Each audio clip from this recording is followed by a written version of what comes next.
Asterisk asterisk asterisk tonight's game thread and 500 comments can be found here. Asterisk asterisk asterisk thanks to a strong performance by Brett Anderson, clutch late-game homers by Lowrie and Mark Canha, and two gutsy scoreless innings from Blake Treinen, the A's snapped a three-game losing streak tonight, defeating the Mariners 3-2 at Safeco Field in Seattle. The A's have faced 13 left-handed starting pitchers in 2018, tied for most in the league with the Royals, and tonight's lefty, James "Big Maple" Paxton, was the best they have seen. Paxton, who entered the game with a 5.16 ERA in his first 6 starts of 2018, dominated the A's early, striking out 10 of the first 14 Oakland hitters and piling up 16 strikeouts overall in 7 innings. Brett Anderson, making his 2018 season debut in his second go-around with the A's, pitched really well for the green and gold tonight, mixing a 92 to 94 mph fastball with a biting slider and decent curveball to contain the Mariners to 2 runs on 5 hits in 6 1/3 innings. The Mariners would strike first in the bottom of the third off of Anderson as another familiar face to A's Nation, Ryan Healy, would lead off the inning with a homer to left. Future Hall of Famer Ichiro Suzuki would come next and draw a 4-pitch walk before being advanced to second on a fielder's choice.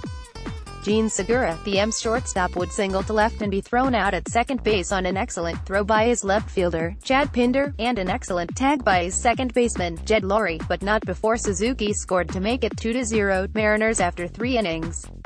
Fast forward to the 5th inning, where the A's would put runners on second and third with 2 outs, Canha single to right and a Jonathan Lucroy double down the left field line, but the rally would stall with a Jake Smolinski fly out to right.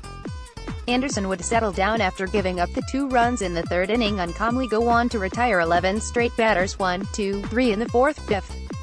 Dull would retire the next 2 batters to end the thread and close the book on Brett Anderson's evening. 6 1/3 innings, 5 hits, 2 runs, 1 walk, 4 Ks, 80 pitches. The A's would get a lead-off double from Marcus Semien in the 6th, but he would be stranded there. In the top of the 7th, Mark Canha would single and Jonathan Lucroy would walk to put runners on first and second with 2 outs. Jake Smolinski would come up once again with 2 runners on. Smolinski, who came into the game with success against Paxton, 4-7 HR, would strike out to end the threat, strikeout victim. The M's would turn to their primary setup man, Juan Nicasio. Semien would fly out to right to start the inning, bringing up pinch hitter, Matt Joyce. Joyce was coming into the at-bat just 1 for his last 19 with 8 strikeouts. And what do you think Joyce would do? Hit a ground rule double, of course. Lowrie would be up next and the early clubhouse leader for AL MVP, yes, ICU Mookie Betts, would drive. A 2-0 pitch so far that A's announcer Glenn Kuiper would be forced to yell, and that baby is gone. It was Lowrie's 2nd hit of the game and his 8th home run of the season. A's closer, Blake Treinen, would come in to face the Mariners' offense in the bottom of the 8th. Treinen hadn't seen any game action in 8 days, last Tuesday in Texas. After recording the first out, Treinen, perhaps a bit rusty, would surrender back-to-back hits to D. Gordon, infield single, and Jean Segura, double on an overturned challenge play on the tag at second, to put runners on second and third with 1 out. Bob Melvin would make the call to intentionally walk Robinson Cano to load the bases. Knowing that Seattle closer, Edwin Diaz, who has been unhittable in the first month of the season, allowed 2 hits in 46 at-bats, was heating up in the Seattle bullpen, the game hung in the balance with Treinen facing A's killer, Nelson Cruz. Treinen would calmly get Cruz looking, Cruz's 4th strikeout of the night, and powerful cleanup hitter, Mitch Haniger, swinging, to get out of the jam and take the game into the 9th inning tied 2-2. What a game. Seattle closer, Diaz, would come into the game in the 9th to face the bottom of the A's order. Diaz not only had allowed just 2 hits in 46 at-bats, he had also struck out 29 batters in 15 1/3 innings.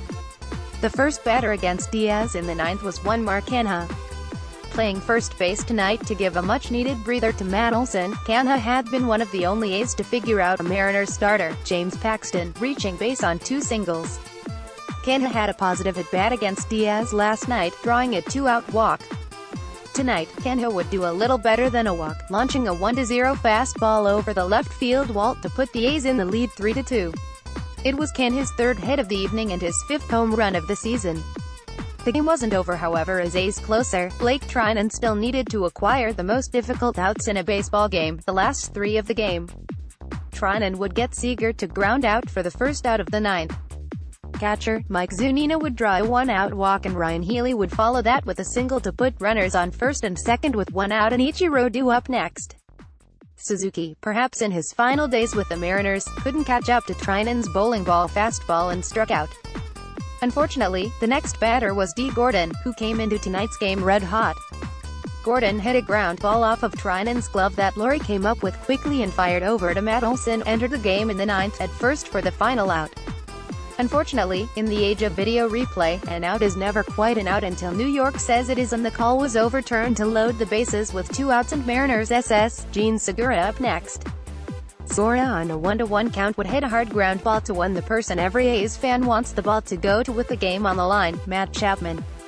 Chapman would fire a 100 mph perfect strike across the diamond for the true final out and the A's would endure a 16-strikeout performance from James Paxton to pull out the come-from-behind victory, 3-2.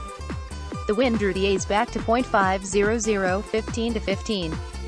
Series finale and final game of the road trip is tomorrow at 7:10 p.m. with April L. Pitcher of the Month, Sean Manaea on the mound for the A's. You have to love this team. Let's go.